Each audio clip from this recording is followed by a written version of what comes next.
Welcome to the Deep Dive.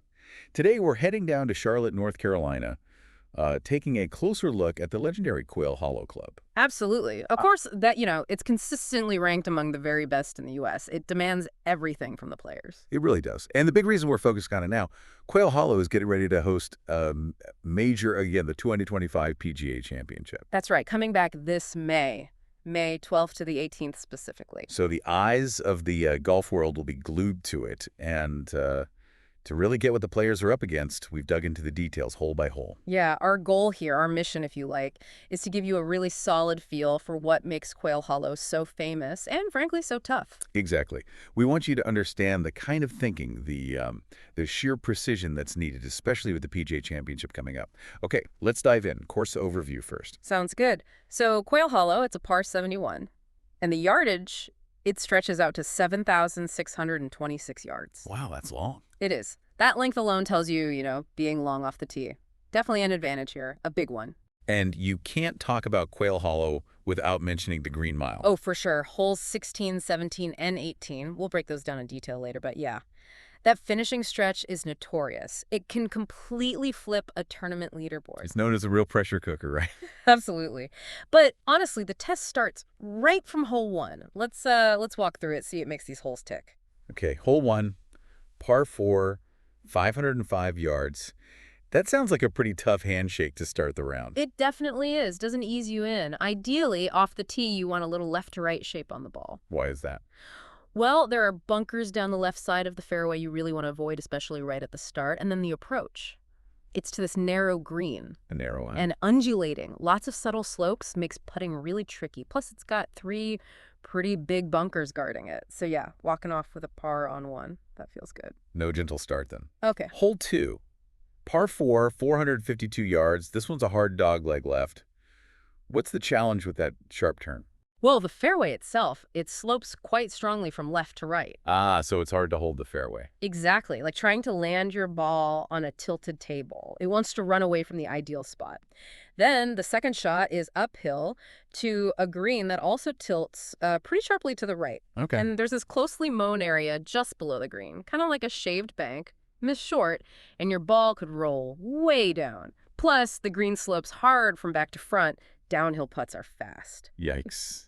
Sounds like a hole where a good drive doesn't guarantee anything. Yeah. Okay, hole 3, another par 4, 483 yards. Yep. And this was the #1 handicap hole, the toughest on the course. Statistically, yes. It's just long and straight. Demands power, demands accuracy off the tee. There's a deep bunker on the right fairway. Ready to catch anything pushed slightly right. Precisely. But the real teeth? It's the green. It's raised up and it's 2-tiered. 2 levels. Yeah, like 2 distinct putting surfaces, one slightly above the other, and 3 bunkers guarding the front. So hitting your approach, probably a mid to long iron, close enough for a decent putt. That's a huge ask. So job 1 is just avoiding those front bunkers to even have a putt. Okay. Hole 4 changes things up. Par 3, 184 yards. What's the main thing to watch out for here? It's a really pretty hole, actually, framed by tall pines. The green's large, lots of little undulations again, but 3 bunkers at the front protect it. So the danger is? Going long. If you fly the green, you often end up below the putting surface, facing this really awkward, delicate little uphill chip. Easy to leave short, easy to knock it way past the hole. Got it. Distance control is key. Mm-hmm. Hole 5, back to a par 4, 449 yards. Slight dogleg right. Mm-hmm. What are the main challenges here? The landing area off the tee feels quite tight. You've got fairway bunkers pinching in on both sides, so you need to be accurate there. Okay. Then the hole dips down into a little valley before climbing back hill to the green. And that green is narrow, sits at an angle on a kind of hillside, guarded by a bunker front right. It really sounds like finding the fairway is just the first step on almost every hole. Yeah. Accuracy seems paramount. It really is. Now, hole 6, another par 3, but this one's much longer. 249 yards. What makes this one so tough? Oh. Yeah, longest par 3 on the course. And it plays downhill. Which can mess with your club selection. Definitely. Can be deceptive. Players might not factor in the downhill enough. The green is big, but it has a significant false front. Explain false front again. Sure. It's like the very front edge of the green slopes back down towards the fairway. So even a shot that looks perfect lands just on the front. It can spin back and roll maybe 20, 30 yards back off the green. Super frustrating. Ouch. And going long isn't safe either. The green slopes back to front quite severely. There are runoff areas and a deep bunker behind it. So short is bad, long is bad. The precision required. Okay, hole 7. This is the shortest par 5, 546 yards. You called it a risk-reward hole. What's the gamble? Well, the reward is definitely getting there in two, eagle or birdie potential. But the risk starts right off the tee, narrow fairway, bunkers left, and a creek runs all the way down the right side. So, trouble lurking everywhere. Pretty much. And then for the second shot, if you do go for it, you have to carry that creek plus 2 bunkers sitting right in front of the green. So you need power, accuracy, and maybe some nerve. Absolutely. It's a classic risk-reward decision. A great shot pays off huge, but a miss can be really costly. I bet we'll see some drama there. Hole 8 is next, a short par 4, only 346 yards. Sounds potentially drivable. For the big hitters, definitely. The temptation is absolutely there to just, let the shaft out. But there's always a catch at Quail Hollow. All right. Always. There are fairway bunkers on the left that are definitely in play if you get aggressive. And even if you miss those, there's a big bunker guarding the front right of the green. And the green itself. It's shallow, meaning not very deep from front to back. And interestingly, it's kind of divided into 5 distinct sections or tiers. So even if you hit the green, being on the wrong section can leave a really long, tricky putt. So even on a short hole, the approach shot has to be precise. Okay, wrapping up the front 9, hole 9, par 4, 530 yards. Slight dogleg left. What's the play off the tee? Ideally, you want to shape it a little right to left. Start it at the right fairway bunker and draw it back into the fairway. But don't overdo it. Exactly. Too much draw, and you're in the trees left. Block it right, you find that bunker. The approach is then to a green that slopes back to front, squeezed by bunkers, front left and front right. It's a tough par to finish the 9. Test your control over the ball flight. Definitely sounds like getting it in the fairway is job number 1 there. Okay, on to the back 9. We start with the longest hole in the course. Hole 10, par 5, 592 yards. How do the pros tackle this monster? Again, a right to left shape off the tee is preferred. Opens up the hole a bit, but there's a big bunker on the left side of the fairway you absolutely have to miss. And around the green. More sand, another large bunker short left of the green, and then bunkers flanking the green itself. Also, the area just short and right of the green slopes away really sharply, and the back of the green also slopes away, getting it close to a back pin. Very, very difficult. Feels like a hole where you're happy to just make par and move on. For most, yes. 3 really solid shots are often needed just for a birdie putt. Okay, hole 11, par 4, 462 yards, another dogleg left. Where's the main trouble here? Visually, it looks like the left side. There are deep bunkers inside the dogleg on the fairway, and 2 more big bunkers guarding the raised left side of the green. But there's more to it. Yeah, the green itself is sneaky difficult. It's got that false front again, a ridge running through the middle, and the back section slopes away from you. So even finding the green doesn't mean an easy 2-putt. You've got to be on the right level. These greens sound incredibly complex. Okay, hole 12, par 4, 456 yards. You mentioned this is seen as one of the toughest holes on the whole course. Why is that?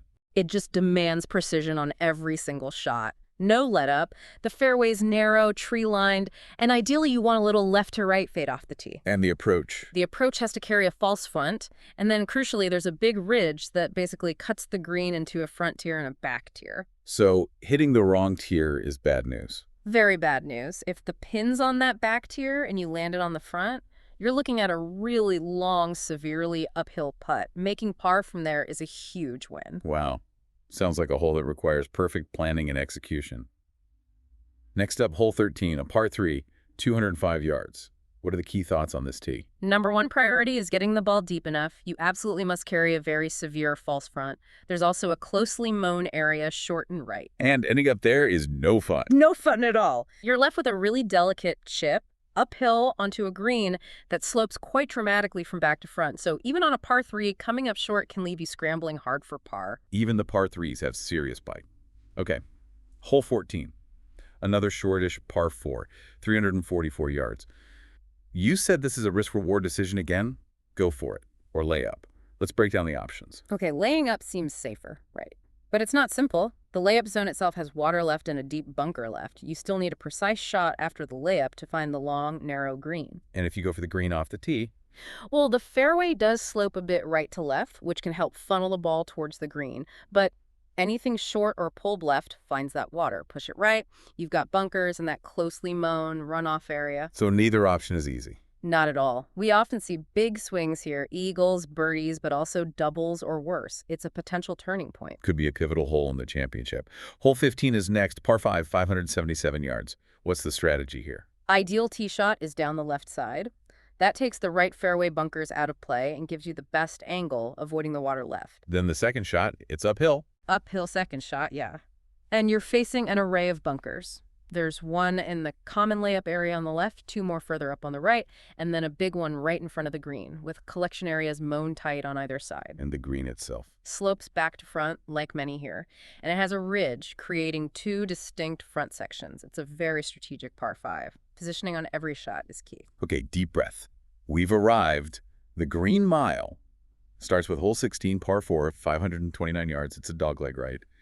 What makes this hole the start of such an infamous stretch? Well, there's only one fairway bunker, but its placement is key right inside the corner of the dogleg. Plus, there's a slope in the fairway there that tends to kick balls left, possibly towards trouble. And the approach shot, It's downhill to a green that's almost a peninsula, meaning water. meaning water. There's a bunker right, but water guards the left side and wraps around the back. It's a very intimidating approach shot. A slight miss left or long is wet. A demanding par 4 to start the finish. That water left sounds terrifying, especially under pressure. Yeah. Then hole 17, par 3, 223 yards, all carry over water. All carry. And that water continues down the whole left side and even goes behind the green. Wow. Is there any bailout? There is, to the right, but it's mown very, very tight. So if you bail out right, you're left with this tricky uphill pitch shot onto a green that's actually sloping away from you towards the water. Oh, that's nasty. It is. And there's a ridge splaying the green, too, making long putts really difficult if you're on the wrong side. It's a hole where you just have to execute perfectly. Par is a great score. I can only imagine the nerves on that tee Sunday afternoon. Okay. The final hurdle, hole 18, par 4, 494 yards. How does Quail Hollow close out this incredibly tough test? With one last challenge, of course. It's a downhill tee shot, and you must find the fairway. There's a long bunker down the right, and that creek we saw earlier, it runs the entire length of the left side all the way up to the green. So accuracy off the tee is non-negotiable. Absolutely critical. Then the approach is slightly uphill to a large green, but it has that false front.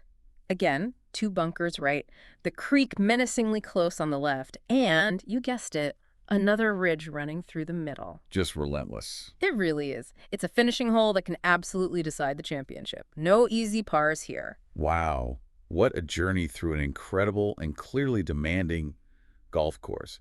Quail Hollow Club. Yeah. It is just a formidable test, even for the best players in the world. Absolutely. You need the strategy, you need the execution from tee to green. And those greens, the complexity there adds a whole other level. There's really nowhere to hide out there, is there? Not at all. And as we've gone through, this amazing layout is hosting the PGA Championship again, May 2025, the 12th to the 18th. It's just going to be fascinating watching them tackle these challenges. It really will be. Which, brings us to a final thought for you listening in. We've talked about all these tough holes, all these intricacies. Thinking about the PGA Championship, which single hole do you think will be the most decisive? The one that really swings it? That's a tough question. So many candidates. Exactly. A course full of potential turning points, something to definitely think about as we look forward to May.